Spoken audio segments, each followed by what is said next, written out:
नमस्कार. नमस्कार. Green planet by product या कंपनीतर्फे तुमची मी मुलाखत घेत आहे.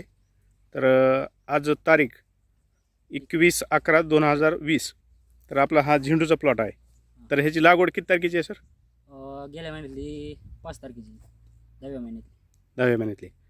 तर आता एक वेळेस मधील तरी तुम्ही हार्वेस्टिंग केली. हां. तर किती निघालता माल? 60-70 किलो निघाला होता. पिवळा तोडला होता फक्त. पिवळा तोडला होता. आणि पलीकडे पण आहे आता हे. ते पलीकडलं किती दिवसाची आहे लागवड? एका दिवसाची. एका दिवसाची. हां.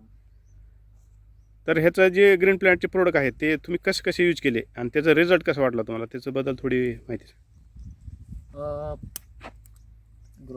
ग्रो नायट्रो, हां. FC, हं. पेस्टिट, हायरोसॉल हे 4 दिवसाला स्प्रे घेत राहतो. वेगवेगळे फक्त. ग्रो वेगळं नायट्रो एकदा, FC, हायरोसॉल एकदा, असं म्हणजे वेगवेगळे. ब्लूम हे 1 महिना झाल्याच्या नंतर ब्लूम चालू केली. ब्लूम म्हणजे फुलाच्या कळीचे टेस्ट बसून तुम्ही चालू केलं. हां. सुरुवातीला ग्रो नायट्रोकिन स्प्रे घेतले. हो. म्हणजे FC पण वापरले तुम्ही मध्ये?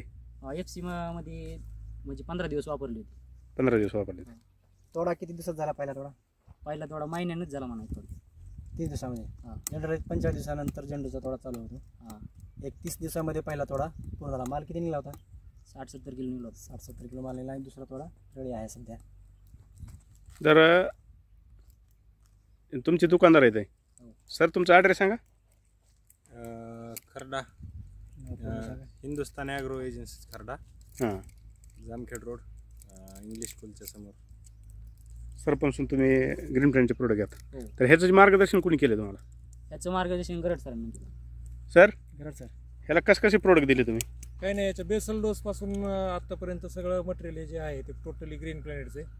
पहिल्याच्या स्टेजला भूमी पॉवर वगैरे बेसल डोसमध्ये दिलेले मल्चिंगच्या अगोदर. हां. त्याच्यानंतर याची लागवड जी आहे ती 5/10/2020ला झालेली. हं. त्याच्यानंतर जनरली 45 दिवसानंतर फर्स्ट कटिंग येत असते झेंडूची. हं. परंतु आपल्या ह्या ट्रीटमेंटमुळं 30व्या दिवशी याची कटिंग झालेली. आपला जो झेंडूचा ग्रुप आहे शेतकऱ्यांचा, सगळे शेतकरी हेच वापरतात, त्याच्यापेक्षा वेगळं काही वापरत नाहीत. त्याच्यानंतर 30 दिवसानंतर पहिली कटिंग केली. आता हा दुसऱ्या कटिंगचा माल तयार आहे. परंतु ॲक्च्युली आता कटिंग केल्यानंतर खरं टार्गेट आपलं मार्गशीर्ष महिन्यात राहील. शेतकऱ्यांनी आत्तापर्यंत भरपूर प्रोडक्ट व्यवस्थित वापरल्यामुळं त्याचा रिझल्ट असा आहे की झेंडूला कोणी फाउंडेशन करत नाही, पण इथं तुम्ही बघत असाल ही फाउंडेशनची तयारी चालू आहे.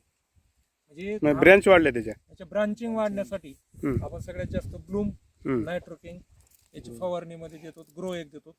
स्लरी बनवायचं आपल्या ग्रुपमधले सगळे जे शेतकरी आहेत ते सगळे स्लरी वापरतात. त्याच्या स्लरीमध्ये प्रीमियम हं. आणि PPFC हे वापरतात कंपल्सरी. त्या स्लरी 15 दिवसातनं एकदा ड्रीप वाटे आपण ह्याला सोडतो.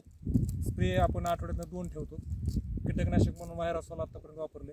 मध्यंतरी थोडीशी आळी दिसली त्यामुळे पेस्टवेट वापरलं.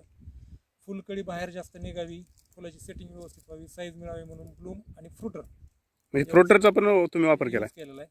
आणि आता इथून पुढं त्या प्लॉटवर आपलं टार्गेट आहे की 10 टन माल आपल्याला काढायचा आणि तो निघणार. आणि ग्रोथ जर बघितली तर आता तुम्हाला कुठे करपा दिसणार नाही, बुरी दिसणार नाही, डावणी दिसणार नाही, काही. ते दाखवतो ना.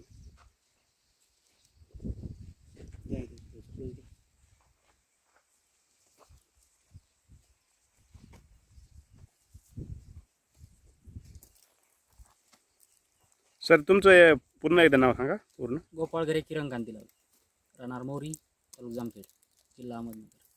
बरं तुम्ही प्रोडक्ट वापरून समाधानी आहेत? हो. बरं, विषमुक्त अन्न रसायनमुक्त शेती ह्या अभियानामध्ये तुम्ही सामील झालात त्याच्याबद्दल मी ग्रीन प्लॅनेट बाय प्रोडक्ट या कंपनीतर्फे तुमचे धन्यवाद मानतो. आणि सरनी प्रोडक्ट आपल्या दुकानी शेतकऱ्याला उपलब्ध केले त्याच्याबद्दल मी सरांचे पण धन्यवाद मानतो. नमस्कार.